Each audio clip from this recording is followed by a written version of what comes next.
It's not just the pocketbook issues that have Democrats worried about the midterm elections, but also parents' rights and progressive school districts trying to eliminate input on what kids learn in class. That would be parental input. That includes New Jersey, where Republicans are now calling for the governor to put a stop to planned sex ed lessons for first graders, including discussions of gender identity, lessons in which some teachers are set to tell children ages 6 and 7 that they can be a boy or a girl or a little bit of both. Let's bring in special report anchor Bret Baier. One of the people who's most critical of this is the New Jersey State Senator Hawley Scapese. Here's what she told America's Newsroom yesterday. Let's listen. It just goes way too far. We're teaching first graders, kindergarteners, that if you have a penis, it doesn't mean that you're a boy. If you have a vagina, it doesn't mean you're a girl. We've just really kind of lost our way in what we're trying to teach our children. I remember first grade, and I don't remember any of that coming up, Brett. But what children are being taught in school was a huge issue in last November's election, and it looks like it's going to be again this year as well. It does. Good afternoon, John. I think this political issue is nuclear.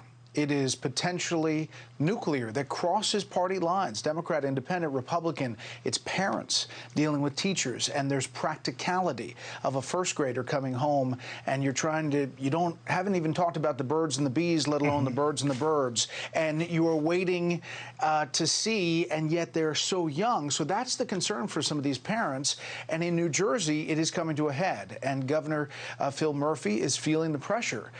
Again, not just from Republicans who have a point of view about schooling, but from Democrats who think that progressivism has gone too far. And we're hearing this reverberate throughout the country, and that's why you're seeing polls indicate that there could be a big shift come November. You know, this is a conversation that has come up in my daily life, talking with a lot of parents of some of the other kids that our kids go to school with.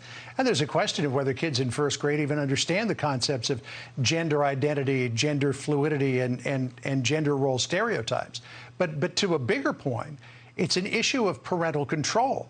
Parents are being told by the state what their children are going to be taught, and the state is saying, parents, you don't have a say in this.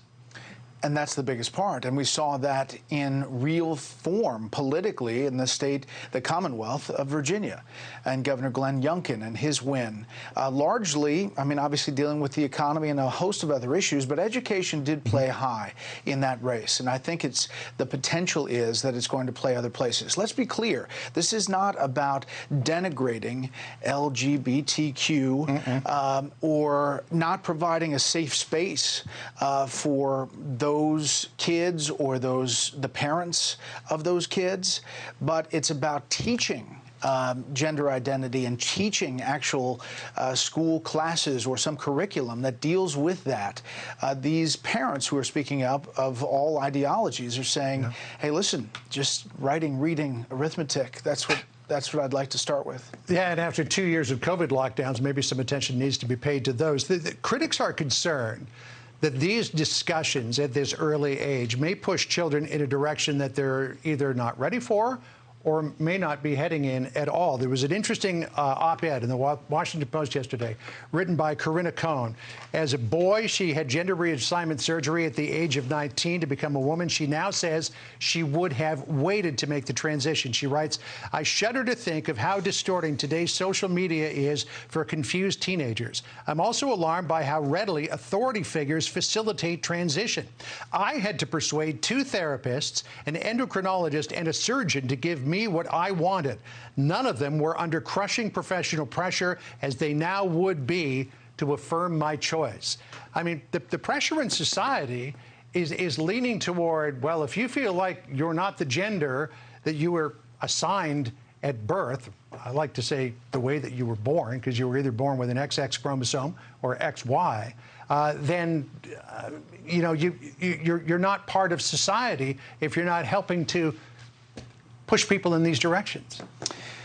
I'm not a child psychologist, I'm not a biologist, but I am somebody who looks at political wins.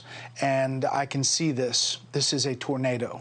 And if Democrats think that this kind of progressivism in schools is somehow going to get their base fired up, I think they're probably mistaken. And I just think practically, from a political point of view, not from the scientific side, I think it's just what parents want to have a say in everything, especially that young. Yeah, I mean, we're both parents, and you know what our kids are being taught and how they grow up is the most important thing to us. And I think it's going to be a big issue November 8th, no question about it. Bret, thank you. We'll see you tonight. Special report, 6 o'clock. Hi, everyone. I'm Brian Kilmeade. I want you to do me a favor. I want you to click to subscribe to the Fox News YouTube page. This is the only way that I know for sure that you're not going to miss any great commentary, any great news bites, any great interviews coming your way on Fox. You can get it all here on YouTube. So subscribe right now.